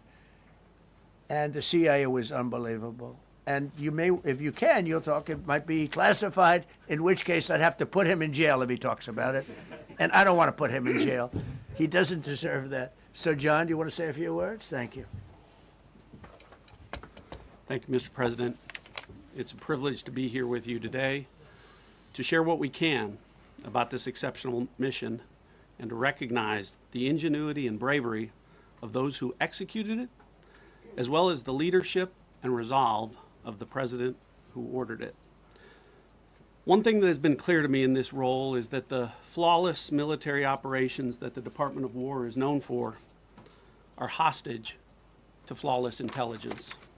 We saw that in the skies over Iran in Operation Midnight Hammer last summer. We witnessed it in Venezuela during Operation Absolute Resolve. We've seen it against the cartels in the Western Hemisphere, and we're seeing it every day in Operation Epic Fury, including this mission to rescue an aviator buried deep behind enemy lines. Because it is the unique tradition of the U.S. Armed Forces that we leave no man or woman behind, this was a no-fail mission. That was the spirit in which the President put us to work, and we were determined not to let him down or our airmen down. As an agency, the CIA possesses unique capabilities that only the President can deploy. Some of these capabilities fall under covert action authorities. And because covert means exactly that, I'm not going to be able to tell you everything that you want to know. At the President's direction, we deployed both human assets and exquisite technologies that no other intelligence service in the world possesses to a daunting challenge comparable to hunting for a single grain of sand in the middle of a desert. This was also a race against the clock, as it was critical that we locate the downed aviator as quickly as possible, while at the same time keeping our enemies misdirected. For that reason, in addition to the human and technical assets deployed by the President to find our airmen, CIA executed a deception campaign to confuse the Iranians who were desperately hunting for our airmen. On Saturday morning, we achieved our primary objective by finding and providing confirmation that one of America's best and bravest was alive and concealed in a mountain crevice, still invisible to the enemy, but not to the CIA. That confirmation was relayed by Secretary Hegseth to the President, and the operation quickly moved to the execution phase. Following the successful exfiltration on Saturday night, our intelligence reflects that the Iranians were embarrassed and ultimately humiliated by the success of this audacious rescue mission. When the president asked me to lead the CIA, he made it clear: get back to basics, no politics, no agendas, tackle the hardest problems, and execute the toughest missions. This president is about results, and now that's what his CIA is about too. The professionals at the agency and at the Department of War deserve immense credit for their flawless execution during this daring mission. Their skill, creativity, and courage are unmatched on the battlefield wherever they step. But none of that matters, and all of that is wasted without a president with the political courage to put them into action. Mr. President, I've had the privilege of seeing you act with political courage in the best interest of the United States up close on a daily basis, and I'm grateful that this successful mission has given the American people a window into that as well. The Secretary and Chairman will tell you that our service members' confidence is boosted by a Commander-in-Chief who has their back the same way they have yours. And I know that the confidence of CIA's officers is boosted by the knowledge that their work is informing a president who's not afraid to make the hardest decisions when the stakes are highest. And to the American people, your confidence should be boosted by knowing that the security of the nation is in the hands of a president who's willing to take on problems that have confounded both sides of the political aisle for nearly half a century. It is an honor to serve under a leader who just proved that you can believe him when he says, no matter what, we will leave no one behind. We will come for you. Thank you.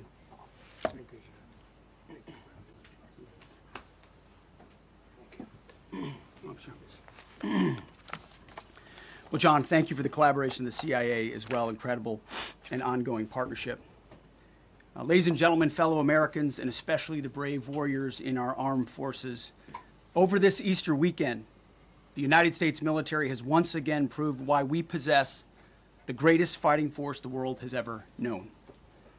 In two extraordinary combat search and rescue operations deep inside enemy territory in Iran, our warriors executed missions of breathtaking skill, courage, and precision. When our warriors are unleashed, as this president has allowed them to be, they are unstoppable.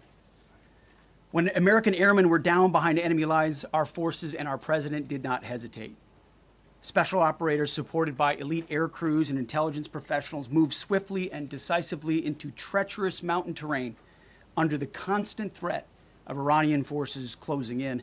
Ultimately, it was an impotent Iranian threat. And today, as the CIA director mentioned, Iran's military, and we know this, is embarrassed and humiliated, and they should be. Now, these are not routine operations. They were high-risk, high-stakes missions conducted in the heart of enemy territory. This was not just barely into Iran, this was deep into Iran, involving coordinated strikes to suppress threats, deception tactics to protect our teams, and full synchronization across air, ground, and special operations. The Iranians are still asking themselves right now, how did the Americans do this? One downed airman evaded capture for more than a day, scaling rugged ridges while hunted by the enemy. When he was finally able to activate his emergency transponder, his first message was simple, and it was powerful. He sent a message: God is good. In that moment of isolation and danger, his faith and fighting spirit shone through. You see, shot down on a Friday, Good Friday, hidden in a cave, a crevice, all of Saturday, and rescued on Sunday. Flown out of Iran as the sun was rising on Easter Sunday. A pilot reborn, all home and accounted for, a nation rejoicing. God is good. Despite incoming fire and unforgiving conditions, our troops brought every American home. No American lives were lost.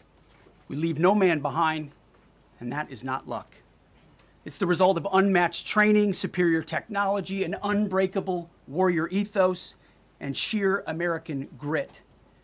Our special operators, pilots, and support crews performed with near perfection under fire, and they were lethal.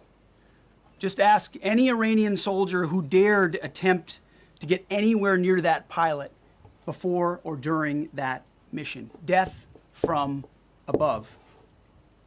Our troops turned a potential tragedy into a resounding demonstration of American resolve and capability. That's what excellence in uniform looks like. But make no mistake about it. None of this would have been possible without the courageous leadership and ironclad determination of President Donald J. Trump. From the moment our airmen went down, President Trump made it clear we will leave no one behind. The first mission, the first of two, was an audacious daylight thunder run right up the middle. It was authorized in less than 2 hours from that pilot going down when we knew where he was. And it was authorized in the middle of the night, because anybody that's worked for this man knows he's up in the middle of the night. Authorized immediately, without hesitation, audaciously. The second mission, as soon as we knew where that pilot was, and John was certainly helpful in that, also executed immediately. You know, I looked up at my screen when the final mission was complete inside our SCIF, our secure facility. And we have a running VTC, a running coordination cell. And the top of it read 45 hours and 56 minutes. For 45 hours and 56 minutes, we held that call open for coordination. From the moment our pilots went down, our mission was unblinking. The call never dropped, the meeting never stopped, the planning never ceased. The president demanded rapid, decisive action. He backed our military with the full weight of his resolve, refusing to let enemy propaganda or tactical setbacks deter us. His leadership ensured that every lethal and non-lethal resource was brought to bear, that our forces had the authorities and the support they needed to succeed. When the president says he has the backs of our warfighters, he means it. And it means a great deal, and it's a big difference on the battlefield. President Trump understands that peace through strength is not a slogan. It is a doctrine that saves American lives. His unwavering commitment to rebuilding our military and restoring the warrior spirit has paid dividends in missions just like this one. Under his command, America projects power with confidence and brings our people home with victory. And that continues today, by the way. Per the president's direction, today will be the largest volume of strikes since day one of this operation. Tomorrow, even more than today. And then Iran has a choice. Choose wisely, because this president does not play around. You can ask Soleimani, you can ask Maduro, you can ask Khomeini. To those heroes who planned and executed these rescues, your nation stands in awe. I stand in awe. The chairman stands in awe. We all stand in awe of your professionalism and bravery. We serve for you. You embody the very best of America. To the rescued airmen and their families, welcome home. Your courage and endurance, the quiet declaration of faith amid the storm, inspires us all. God is good every day. And to our adversaries watching from Tehran, let this be a clear message. The United States military will go anywhere, at any time, to protect our own and complete the mission. We execute with precision. We control the skies. You see, we flew for 7 hours in daylight over Iran to get the first pilot. And we flew 7 hours in the middle of the night to get the second. And Iran did nothing about it. We fight with honor, and under President Trump's leadership, we win. So God bless our troops, God bless President Trump, and God bless the United States of America. Thank you. Well, good afternoon, everyone. Thank you, Mr. President. Thank you, Mr. Secretary. A note before I start, I know many of you want specific details in these briefings. We will share what we can, but I will retain what I must in the event that we have to go do this again sometime. And I cannot stress the importance, as the President said, around operational security. The Secretary and I will do a more detailed briefing tomorrow morning, and we look forward to sharing the details that we can. On Thursday, 2 April at 10:10 p.m. Eastern Time, 4:40 in the morning, local Iran time, the Joint Personnel Recovery Center, which handles the Central Command area of responsibility, declared an isolated personnel recovery event for a U.S. Air Force F-15E Strike Eagle, call sign Dude 44, which was down in hostile Iranian territory. The pilot and weapons system officer had both safely ejected and were isolated behind enemy lines. Following confirmation of active rescue beacons and on the direction of the Secretary and by order of the President, a rescue operation was launched with the stated purpose of bringing both Americans home safely. As the Secretary said, several hours later on the morning, after positively locating the front seater, call sign Dude 44 Alpha, and aware of an aggressive ongoing search by the enemy, a U.S. Central Command plan was approved by the Secretary and the President. Shortly thereafter, a U.S. Air Force Combat Search and Rescue Task Force, comprised of A-10 Warthogs in their Sandy role, and I'll describe what that is in a minute, HC-130 Combat King IIs, HH-60 Jolly Green II helicopters, and Air Force Special Warfare Airmen, a package comprised of combat rescue officers and pararescueman operators, audaciously penetrated enemy territory in broad daylight to find, fix, and recover Dude 44 Alpha from behind enemy lines. This was an incredibly dangerous mission, an incredibly dangerous undertaking, but a filled promise made to every American warfighter that you will not be left behind. We will always come find you, and we will always bring you home. Over the next hours, the Search and Rescue Task Force crossed the beach, entered into Iranian airspace, protected by a fighter strike package, and moved into the objective area, all under fire. En route, as some of you have seen on social media, the helicopters took gas off the C-130s and pressed onward and forward up into the objective area. While this was ongoing and out in front of them, the Sandy flight of A-10s and other remotely piloted aircraft, drones, and other tactical aircraft were violently suppressing and engaging the enemy in a close-in gunfight to keep them away from the front seater and allow the pickup force to get into the objective area. During this engagement, one of the Sandy aircraft, the one primarily responsible for communicating with the downed pilot, was hit by enemy fire. This pilot continued to fight, continued the mission, and then upon exit, flew his aircraft into another country and determined that the airplane was not landable. This was one of our A-10 Sandy aircraft. The pilot then made the decision to eject over friendly territory and was quickly and safely recovered and is doing fine. After picking up Dude 44 Alpha, the HH-60 Jolly Green fight was engaged by every single person in Iran who had a small arms weapon. And one of the aircraft, the trailing aircraft, took several hits. The crew sustained minor injury, and they are going to be fine. A note for those of you that do not know what a Sandy does. Named after the flight call sign that did this very mission in Vietnam, flying A-1 Sky Raiders and A-7 Corsairs, a Sandy has one mission: get to the survivor, bring the rescue force forward, and put themselves between that survivor on the ground and the enemy. They are committed to this. This is what they live for, and this is what they've trained for over many, many years. The A-10 force and the rescue force did a fantastic job rescuing Dude 44 Alpha. He was recovered Friday afternoon.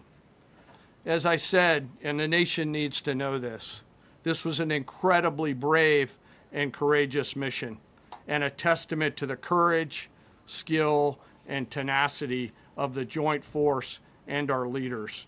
And especially a daylight option, having the guts to try, means so much to so many. Meanwhile, the backseater, as the President and the Secretary have said, had continued to work and survive. Through the hours of daylight, Dude 44 Bravo, the backseater, evaded. Using every means available, the efforts of the United States military, the Central Intelligence Agency, and others were attempting to find and locate with precision Dude 44 Bravo, the backseater. A note on the backseater and the front seater. The single most important contributor to a successful rescue operation is the spirit of attack inside the heart of that downed aviator. Their will to survive, their will to evade, their will to recover is everything. In this case, the backseater's absolute commitment to surviving made much of our efforts possible. On Saturday, 4 April, after establishing positive communications with the backseater, we learned, as the President said, that he was injured and actively evading enemy forces. And thanks to our interagency partners, we were able to get eyes on his location and positively ID him. Throughout this entire time, the enemy force continued to search for 44 Bravo, and the joint force continued to strike them over and over and over again. Fighting off marginal weather in Iran and the enemy's search for a second time on Saturday, at the recommendation of the CENTCOM commander and at the approval of the Secretary and the President, we launched a rescue task force to recover Dude 44 Bravo. Again, this came to the President and the Secretary for approval, this time with a much larger force package based on the time that the enemy had to prepare to find 44 Bravo. Again, this force was protected by A-10 Warthogs using the Sandy call sign. And this force had one single mission: do everything they can to bring an American home. This meant having a plan, being prepared to execute that plan, and, more importantly, being prepared for multiple, simultaneous contingencies. And because of this force's professionalism, grit, and determination, fight off two enemies at the same time: the enemy searching for 44 Bravo and contingencies, which anyone who has done these types of missions knows we run into every single time. The force fought off both of those enemies incredibly well. During the period of darkness on Saturday, and as the Secretary said, into Easter Sunday and into the daylight, the force fought its way in and rescued Dude 44 Bravo.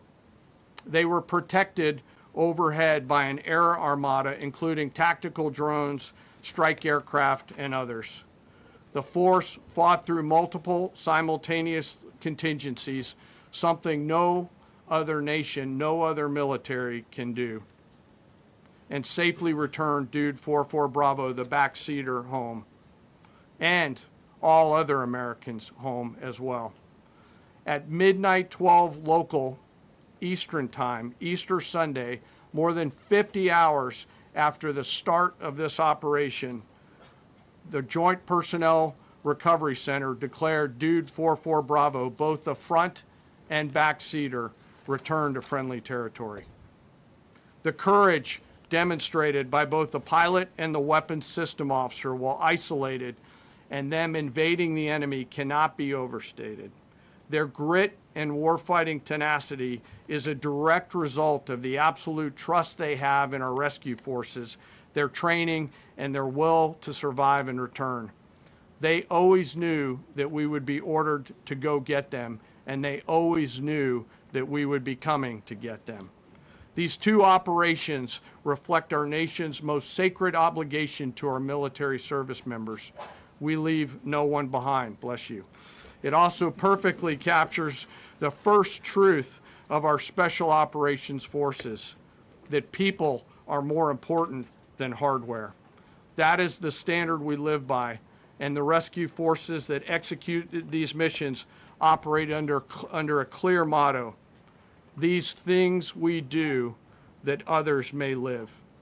Their actions were a direct embodiment of that commitment to others, and I could not be more proud of each and every one of them today.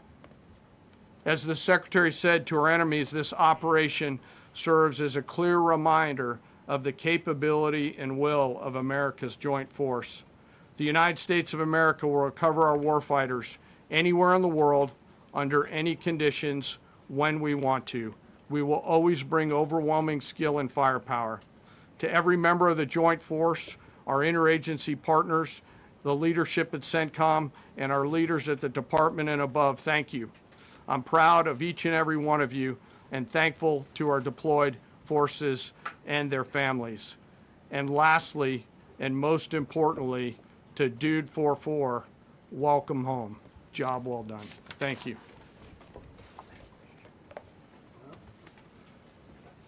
Pretty amazing. Pretty amazing. And these two gentlemen have been, from day one, they've been perfecto. You know, I got to know General Kane in my first term because he was able to take out ISIS in 4 weeks instead of the 4-year projection that was given to me by other much lesser generals. And I said, you know, if I ever do this again, that's going to be the head of my Joint Chiefs of Staff. And we worked it that way, didn't we? And it's amazing. He took out ISIS. We defeated ISIS in 4 weeks. I was told it would take 4 years. I flew to Iraq to find out with the greatest equipment in the world, why would it take 4 years? And he told me, sir, it won't. It'll take 4 weeks and you'll have time left over. And that's exactly what happened. So he's great. And Pete, all I can say is that he was treated very unfairly. And now those same people that treated him unfairly, that fought against him, they called me up saying, what a great choice he was. They said, well, what happened during his nomination? What happened to you? I'm telling you, people that were not for him, senators, friends of mine, sir, I don't think you're doing the right thing. Now they're calling me up. What a choice. These two guys are fantastic. And John Ratcliffe was incredible. It was actually their genius that called us from, he was 40 miles away. And he said, you know, we're seeing something moving up in the mountain. This is at night. And they kept the camera on him for 45 minutes. It wasn't moving. And they said, you know, probably wrong, but we're seeing something moving. This is a vast mountain, vast, thick, with bushes, trees. He said, we see something moving 40 miles away. It was the head of a human being, I'm telling you, it's moving. And then all of a sudden, 45 minutes later, he moved a lot. Stood up, and they said, we have him. And that was really the beginning of something incredible. We had an idea where he was, but not specifically, and it's a big mountain. So I want to thank the CIA, too. I don't think they get enough credit for the great job they've done. Yes, please. Thank you very much, Mr. President, for this great opportunity. Country, it has super army. You make a difference, Mr. President. Thank you for your greatest leadership. Thank you. I have two quick questions, Mr. President. What was your reaction when you learned that Kurdistan region had resumed exporting oil to the international market with your support as United States of America? Well, I expected that. We've gotten along with the Kurds for a long time, so I expected that. Another question, what would be your reaction if the Iranian people rise up against their regime during a ceasefire, Mr. President? Well, they should do it, but again, the consequences are great. I mean, they were told, if you protest, you will be shot immediately. You saw what happened to the young wrestler. He was a great champion, by the way. He was a great wrestler, one of the top in the world. And he and his two friends were hung. And all they did was say a little bit about liberty. They wanted liberty, and they were violently executed. But the number is up to probably 45,000 people were killed. So, you know, when somebody stays in a house, when they know if they walk out of the house to protest, they'll be immediately shot and killed. And they issued that, you know, that was publicly issued. It's not a secret. That's why so many people say, oh, well, why are you doing this?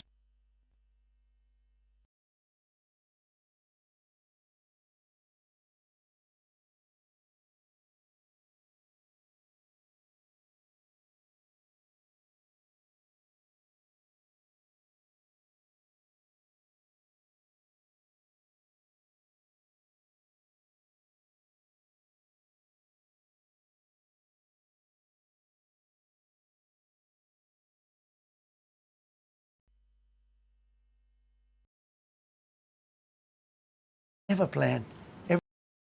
Everything has been thought out by all of us. But I can't reveal the plan to the media. So, but we're just thrilled by the success of this operation. Yes, please. Thank you, Mr. President. You've said Iranians would be mad if you stopped these attacks, but why would they want you to blow up their infrastructure, to cut off their power? Wouldn't that be punishing Iranians for the actions of the regime? They would be willing to, and it's suffering, they would be willing to suffer that in order to have freedom. The Iranians have, and we've had numerous intercepts. Please keep bombing. Bombs that are dropping near their homes. Please keep bombing. Do it.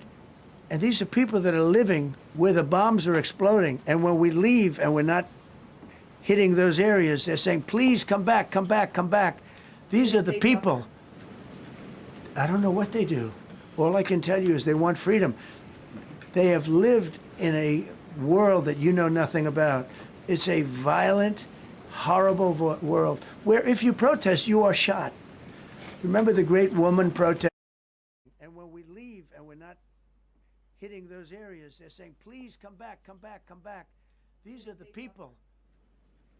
I don't know what they do. All I can tell you is they want freedom. They have lived in a world that you know nothing about. It's a violent, horrible world where if you protest, you are shot. Remember the great woman protest where they had 400,000?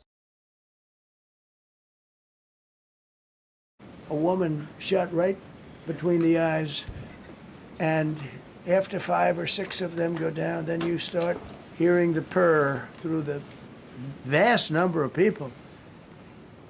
And then they said, oh my God, who would do that? And they're incredible people, but they've lived so horribly. They've lived so horribly. Iran was a great country if you go back 25 years ago or so. The Persian people, they're incredible, smart, brilliant actually. And I know so many. I know coming from New York, originally I know so many people from Iran. They're incredible people, incredible energy and very, very brilliant people. But when you're standing in a group and protesting and you have a woman, in the case of the woman, remember the Great Woman March. Everybody was saying, oh, this is the end of the country. The Persian people. And then snipers selectively picked. Every single one was shot right between the eyes from a long distance. They were on top of buildings. Nobody even knew where they were. Where they coming from? This wasn't like a machine gun, which is also very bad. They've done that too. They did that recently. This was snipers sitting on the top of buildings, aiming and hitting women. And when they see people go down, and all of a sudden there's a riot in the reverse direction, and they never came out again. And a lot of the news doesn't talk about that. They talk about, oh, women's rights. You want to see women's rights? You're not going to see it there. It's amazing when I see some of the stupid people like, AOC plus 3, all that group. They talk about, oh, freedom for Iran. They don't tell you the real facts. Women, men, gays. How about gays for Iran? They kill the gays. They throw them off buildings. So I wonder what's going on. I can only say this. They want us to keep bombing, even if it jeopardizes, because their life is in much greater danger. They want freedom for Iran, but it's very hard for them to protest. I actually tell them, I said, don't go out. I fully understand. Nobody in this room would go out. I don't think there's any, because frankly, it's not a question of bravery. We're all brave, right? You're brave, I'm brave, we're all brave. But we're also intelligent.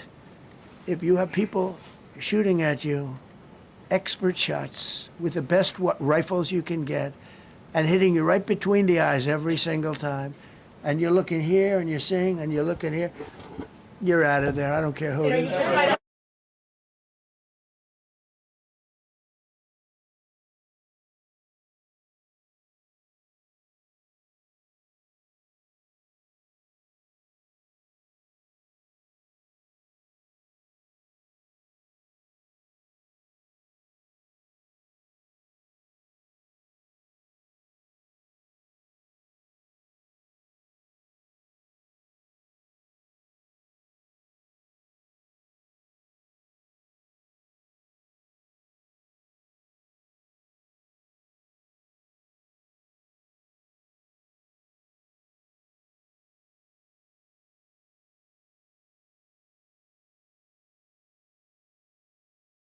not doing it. These two were totally on board, which was very important. If they weren't, it would have had a little difficulty. But no, there were military people that said, you just don't do this. You don't go into the heart of a very powerful military. You know, this is, hey, you have countries and countries. You have some countries where military is not their strong suit. This whole thing is militarized like nobody's ever seen before. Half the people are wearing uniforms. And we had people within the military. Usually it's not done. That's one of the reasons. You know, I was surprised. Somebody said it's the only time it's ever been done. I said, that's not possible. But it is possible. Because you're going into hundreds of thousands of soldiers along the path. I mean, look at some of the helicopters, how they got hit. So, yeah, there were people within the military that said it's a wise. And don't forget, how many men did you send altogether, approximately, for the operation? I'd love to keep that a secret. Okay, well, but I will tell you, the number, I'll keep it a secret, but it was hundreds. And hundreds of these people, it's pretty good. Is he central casting? But hundreds of people went into this journey. Hundreds of people could have been killed. Forget about the equipment, a lot of equipment, nobody cares. Hundreds of people could have been killed. So we had people that were within the military that said this is not a wise, and I understood that, but I decided to do it. Was there a point that that you were thinking there's too much on the line, and somebody was saying maybe we abort this now and wait? I mean, given the resource, like the general said, it seemed like there was so much on the line here. You must have been thinking, well, this could have completely changed. So the first one, which was in many ways as dangerous as the second, I guess it gets, because we're flying over daylight. You know, we're the best at the world at night. We have goggles that we have goggles. I've tried them. They're unbelievable. I see better with the goggles at night than I see without them during daylight. I mean, daylight today, we have a beautiful day. You see just as well with goggles. In many ways, it's enhanced. So we have the best in the world. So it's much safer for us to do it at night, whereas other people, no other country has that capability. They don't have that particular piece of equipment like we do. But when I was told flying and in daylight, I think we flew 7 hours over Iran, and that's a long time, over unbelievably hostile territory, where they have nothing but weapons. We took out their anti-aircraft, which is great. We took out their radar, which is great. We took out a lot, but they still have, what hit this one was a handheld shoulder missile, heat-seeking missile. So it's not like, they're totally whatever. But and they had probably a little luck, because you got to get lucky. But they shot it, and it got sucked in right by the engine. But these guys were out of there. They were great. Their timing was great. But no, I was told that this is a very dangerous mission. I understand. They didn't say it's a foolish mission. They said, we're going to be sacrificing hundreds of people do this. This is, you have tankers that are flying over this area so that because the flight was so long, they had to refuel. It's a very dangerous mission. I just felt it was worth it. If you would have told me that we would have been successful, gotten both, and nobody was even essentially injured, I would have said that would be impossible. Yeah, please. Mr. President, thank you very much. Thank you, sir. I'll come back to you. Okay, thank you. Given that you are now dealing, you say, with a more reasonable, less extreme leadership in Iran, what does that mean for the protesters, for the human rights movement in that country after this conflict? Well, What's your positive. expectation? Yeah, if they assume control, if we do something and they assume control, I think it's very positive, a big step. I don't think you'd see the radicalization that you have seen in the last. Look what happened. Women are being executed because they're not properly clothed, they say. They're not properly clothed, and they execute the women. They shoot them right on the street. No, you have a much different group of people. Now, I'm not saying we are dealing with them. Essentially, they have till 8 o'clock tomorrow night, Eastern time. But we are dealing with them. I think it's going well. Mr. Witkoff is here, and JD's involved in the dealing. Mr. Witkoff is sitting right here, and I think it's going fine, but we'll have to see. You have to understand, we've been dealing with these people for 47 years. I'm standing here with a much more powerful Iran as of a month ago, not anymore. Right now, they are decapitated. But I'm standing here a month ago with a much more powerful Iran than it was at any point during 47 years. This should have been handled by 7 presidents, a lot of presidents. And those presidents are saying now, every one of them to their friends, we should have done this a long time ago. So it's not something I like doing. It's very dangerous, and we're getting them at the height of their strength. If I didn't terminate the Barack Hussein Obama Iran nuclear deal, they would have had don't forget, that was a path to a nuclear weapon. Remember this. He chose Iran over Israel, pure and simple. How Israel can vote for a Democrat is if you're Jewish in New York City or any place else in this country, and how you can vote for a Democrat is unbelievable, because he chose Iran, a very hostile Iran. Remember when he filled up a 757 with cash, billions of dollars of cash, and he sent it over to them. Then they gave them tens of billions of dollars. He chose Iran over Israel, and really the Arab world, if you look, because, the other, Saudi Arabia, Qatar, UAE, I mean, you take a look. I mean, I can add Kuwait, and I can add Bahrain, and you can add others. He chose such an unlikely candidate. Nobody could believe it. Frankly, if you're going to choose between Iraq and Iran, he should have befriended Iraq. He went in the exact opposite direction of all thinking, and he made a terrible mistake. But that was a road to a nuclear weapon. And when I terminated that, everyone said, oh, he terminated it. It was one of the best things we ever did, because he had a road to a nuclear weapon. And it was a very short-term deal. Countries don't do 10-year deals. Countries do hundreds of years. You don't do a 10-year deal. For a country, you're a landlord and you're renting a store on a certain street, and you give somebody a 5-year or a 10-year lease. This is a country. It was a short-term deal. It was ready to expire. I terminated it before it expired. It took a lot of heat, and it was one of the best things I ever did, because he would have had a nuclear weapon. Then he would have had another nuclear weapon, had those beautiful B-2 bombers not gone in 8 months ago and obliterated that site. And by the way, the word is obliteration. CNN said, well, maybe it wasn't complete. It was so complete that they still haven't been able to get it. It was obliteration. But if we didn't hit them, that was a courageous decision, too, because we had all those planes flying in at night with very little cover, unbelievable stealth planes, and they were able to do their job. If we didn't do that, Iran would have had a nuclear weapon at a high level, either one of those two instances. And if they did, in my opinion, I told this to Bibi Netanyahu yesterday, Israel would have been extinguished. Large portions of the Middle East would have been extinguished, whether it's Saudi Arabia, Qatar, UAE, or others. And you saw that with thousands of missiles raining down upon them. They didn't think they were going to be hit. They thought they'd be watching us fight. And all of a sudden, UAE got hit by 1,500 missiles. He would have taken them out also. And they were powerful. If I didn't come along and terminate the Obama deal, which was terrible, the Iran nuclear deal was a road to a nuclear weapon, a big one, unlimited, legally. I terminated it without even much thought. It was so easy. I terminated that, and then the B-2 bombers. And I did one other thing. I had killed Qasem Soleimani, who was an evil genius.